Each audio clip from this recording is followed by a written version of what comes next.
Welcome to Barcelona and to the cultural and architectural grandeur of the Catalan capital.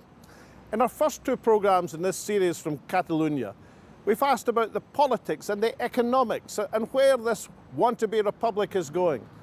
Today we ask a deeper question, and that is, what is Catalonia? Is it an autonomous region of Spain? Is it an ancient European nation? Is it a language-based cultural identity? Is it a community of interest? Once we can answer that question, then we'll be able to determine where it's likely that Catalonia is going to end up. We're first over to Tismina in the studio with your tweets, your emails and your messages. And first we hear from Evolving Peasant, who says, "So refreshing, interruption-free, straight-talking economists. Superb watch and listen." Terry says, "Great show as ever. Love the way you end the show on goodbye for now. We've not seen the last of you in your bonnets, eh, Alex?" No, you haven't, because I'll be back on in a few seconds. Bob says, "Just catching up on a backlog of Alex Salmond show episodes and interviews with Henry McLeish regarding independence, Westminster and especially Brexit. These were fascinating." And that's a reminder to everybody, if you can't watch the show live, it's all available on the RT.com website, on Alex's Facebook and our YouTube channel. Bobby McPherson says, "Great interview with Henry McLeish, timely, refreshing and straight talking on Scotland's political situation. Trump and the dangerous company he keeps are among the interesting topics. Best show yet." Doogie says, "Fascinating to hear the parallels between Scotland and Catalonia. Professor Ventura was particularly persuasive." Yes, he was indeed. Suleiman, who tweets us in from Catalonia, says, "Big thanks from Catalonia. I get the feeling our two countries are going to be close friends in the coming years." I do hope so. Now, in our first two programmes on Catalonia, we looked at the politics and the economics of the constitutional battle being fought with Spain. Today's show goes deeper into Catalan people and culture, as Alex attempts to answer the question of what is Catalonia. Now, who better to answer on the culture of Catalonia than her leading poet? And who better to know what the people are saying than one of the key hosts in Catalonia's top radio station? So back to Alex in Barcelona. Well, where better to start this exploration of Catalan national identity than to interview the top poet in Catalan? I spoke to Francesc Parcerisas. Francesc, welcome to the Alex Salmond Show. Thank you very much. Now, you're seen by many worldwide as the leader of what's often called the miracle generation of Catalan poets. What provoked such an upsurge in the Catalan poetry of your generation? I think, people born in the 40s and 50s, by the time we were able to decide what we wanted to do, we had two ways in front of us as far as writing goes. We could choose to write in Catalan or we could choose to write in Spanish. We had been brought up in Spanish, that was under the Franco regime for all of us. We didn't have television, we didn't have radio, we didn't have newspapers.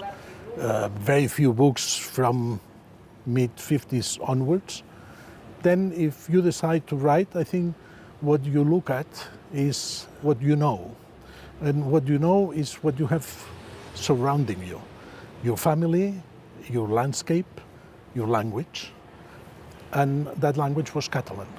So it's like the sap through a tree that goes to the branches and then might become green or not, and have flowers or not, but that depends. So the suppression of Catalan under Franco actually led to the opposite effect that the old dictator was looking for? I think partly because you saw what was happening and why. I mean, when you look around, even as a child, you realize you are using a language and maybe your family knows or sings in those songs. You go to a village and that's the language that is spoken. And suddenly in the public place, this language doesn't exist. It's like a ghost. And children have curiosity. And you try to discover. And when you discover, you realize that those are your roots. And I think it's important to find your roots if you want to grow, and also if you want to become yourself. Now, Robert Burns, Scotland's national poet, wrote famously in the Scots language primarily. because he wanted to make a statement that the Scots language was as valid, the equal of English or any other language? Did you want to demonstrate that you could express ideas perhaps for you better in Catalan and in Spanish or any other language? I think partly was trying to express your own ideas, I would say your feelings and your emotions more than the ideas. The language, the tools we had were all in another language. So it was important for us to recover the tools, to join the eldest, which were not all that old.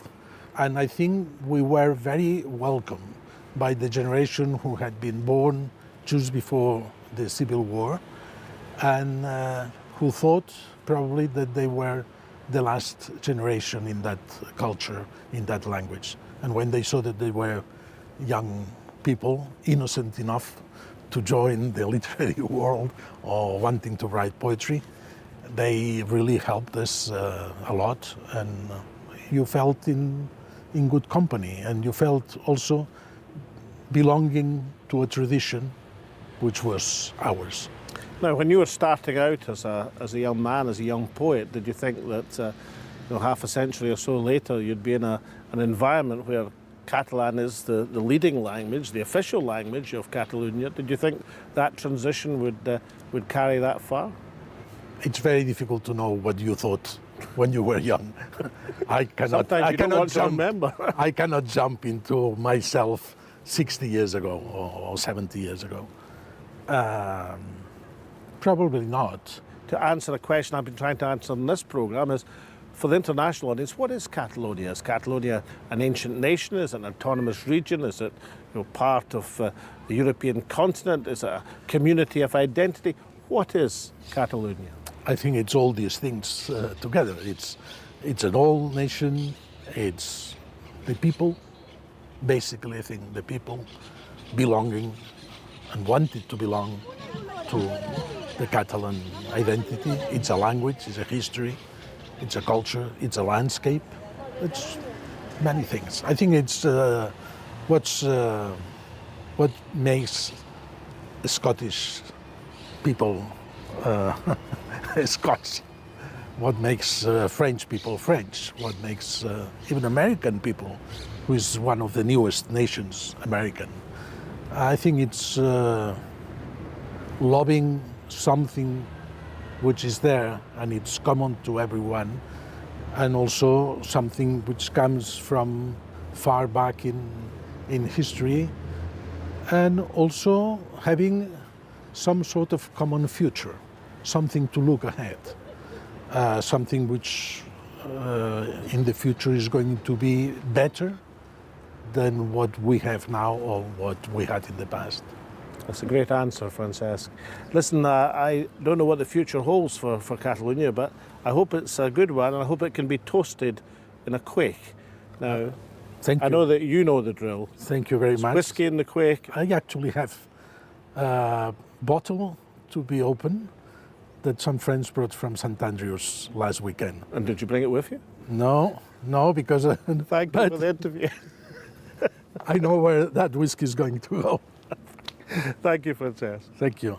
I'm now joined by Marc Martínez Amat. Now, you're a journalist in RAC 1, the top radio station in Catalonia. You've got your finger on the pulse. I mean, what are the people saying about the events of the last few months? Well, I think there's a lot of worry from people about what's going on in Catalonia. So maybe some years ago, polls didn't show a lot of people thinking about this issue. People by then were more worried about unemployment, economics, corruption.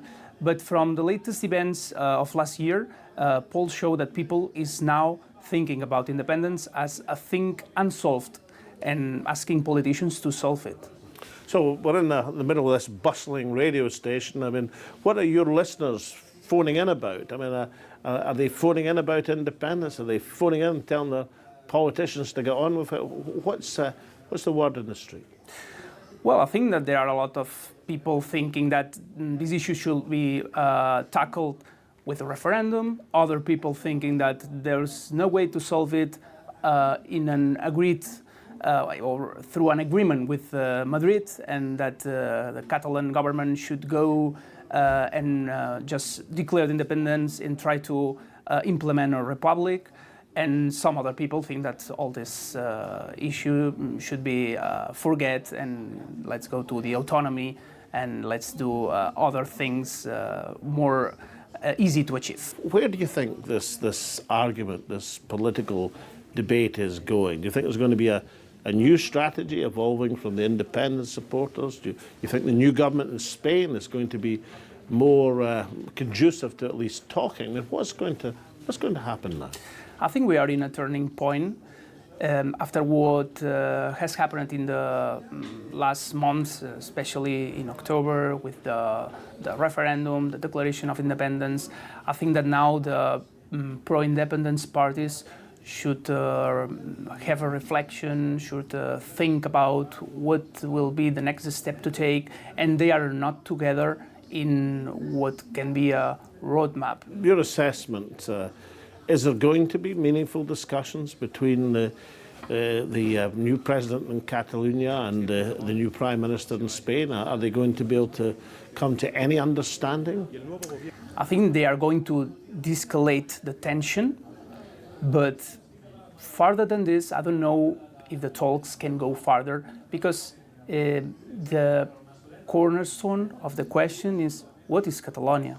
So what, according to the Spanish government, is Catalonia? It's just most of the people in favor of independence, but also people against independence, think that Catalonia is a community with the right to decide. Thinking about journalism, reporting on these extraordinary events, I mean, is it a boon for journalism? I mean, are more people buying newspapers? Are more people tuning into the radio? Yes. There was a huge interest on what was going on these days. So, you know that in media we can check the audience minute by minute, especially people connecting by internet.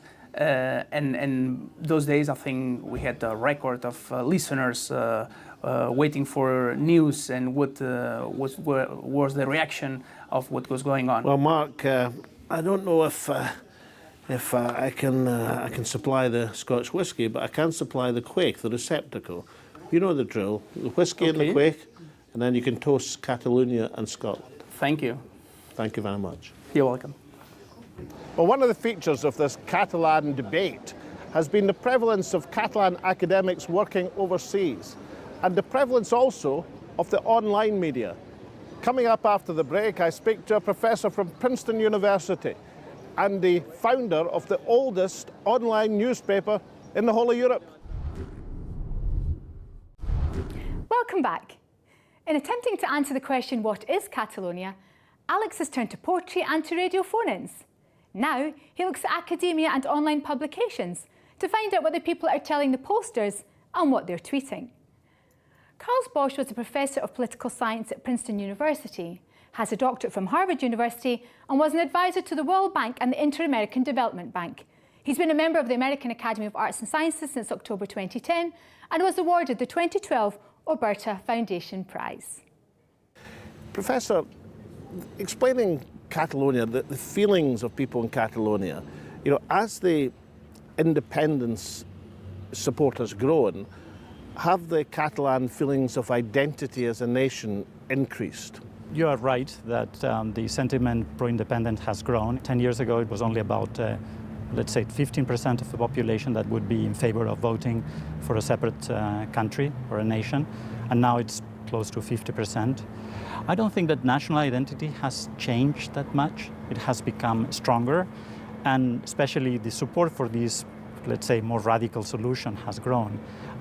Catalans always felt a nation, or at least since in modern politics, but they always thought that it would be possible to live as a set of nations within Spain, and that was, I think, the project that took place in the 19th century, most of the 20th century, trying to reform Spain, to engage Spain, to get political autonomy, and the independence group was basically a minority, and that is what has changed. The way to solve this conflict. And how is the support for independence, or even the feelings of Catalan nationality, how is it distributed first of all, in the age groups in the population and also in the socioeconomic groups? Are there big differences?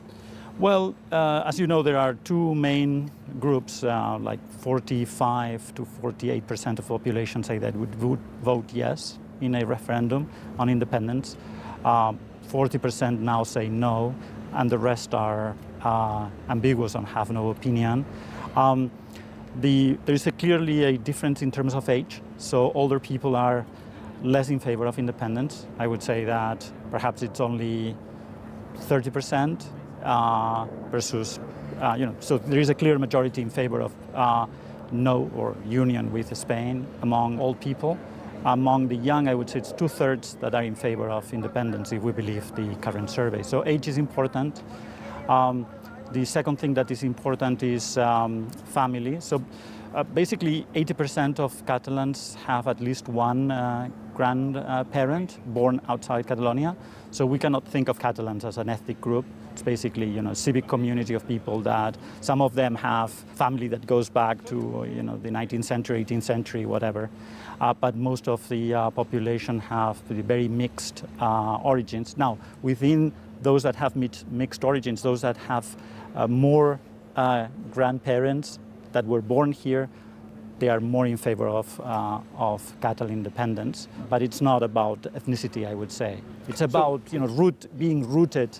So, Professor Bosch, you say that the demographics tell us that the vast majority of young people favour Catalan independence. Does this mean that the independence movement in Catalonia just basically has to keep calm and wait for demographics and age to carry them forward? Well, I don't know, because things change and preferences might change, and the response of the Spanish government may change, although I doubt it. But yes, in a way, I would put it in a slightly different way, that perhaps some things were done about half a generation earlier, so that in 10 years the majority of people in favor of independence would be big enough to win a self-determination referendum. And that's what I don't understand about the Spanish government, because if I were me, I would go for a referendum now when things are kind of even, because if you wait and you use all these repressive strategies that they are using, you may end up losing completely. Well, we can't foretell the future, but what I can foretell is that you're going to be presented with the Salmond quaich. The drill is whiskey in the quaich, only Scotch whiskey, nothing else works, and passed around your close friends. It will be only Scotch. It's the only one that I drink. Thank you so much, Professor. Now, the online media has played a crucial role in the Catalan debate. I speak now to Vicent Partal, Editor-in-Chief of VilaWeb, an online newspaper that has a claim to be the oldest online newspaper in the whole of Europe. Congratulations on your longevity of your newspaper. Thank you. We keep living still 23 years old now. So how big a role has the social media and the online media played in the reporting of events and obviously campaigning events in Catalonia? I think that's a trend all over the world, but in Catalonia it's very specific. The big mass media in Catalonia, the paper newspapers, the Spanish TV channels, etc., they all support the unity of Spain. They don't support the pro-independence drive. Even they are strongly against the independence drive. So the dissemination of the message came more from online media and from the social media. It played a major role. But what is the basis of the Catalonian national feeling? Catalonia is a country, let's say it that way. It's a country that always has been fighting for freedom. Individual freedom, collective freedom. Not only Catalan freedom, but for instance, every time Spain has been under a dictatorship, the most strong people fighting for freedom in Spain were the Catalans. It's a very open society that has been always thinking himself as a nation and having the right that every nation have to self-determination. For decades after the Franco died, the idea was to help Spain to become a mother country. But all of a sudden, on 2010, when the Spanish Constitutional Court broke the agreement.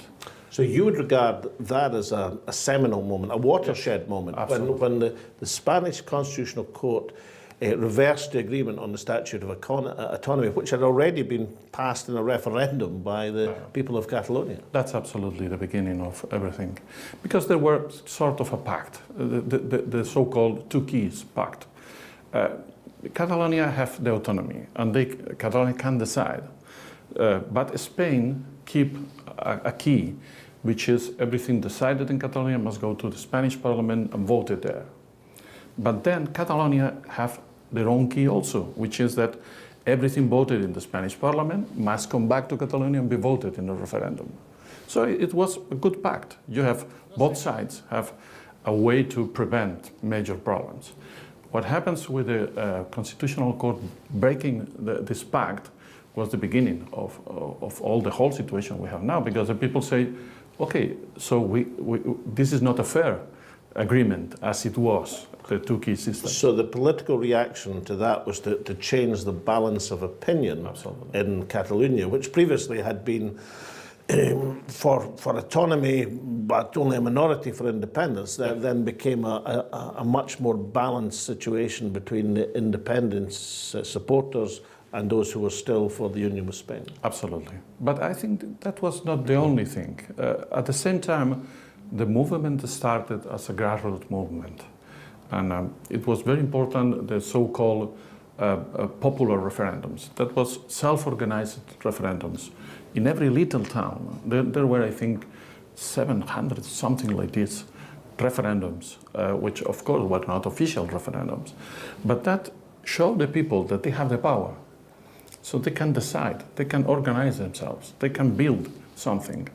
And that was a direct confrontation with the regime that was born in Spain after the Franco dictatorship.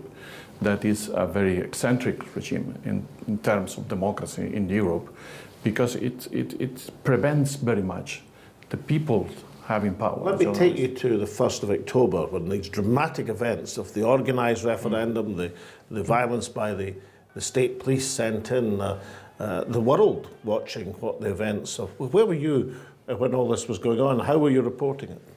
Well, we were reporting. The first moment I remember was almost 11 in the morning, 9 in the morning. Sorry, when the ballot boxes were open, and police went to the President Puigdemont's own electoral college. And the whole country saw the police breaking the glasses of the building, and so much violence that we all thought this is impossible.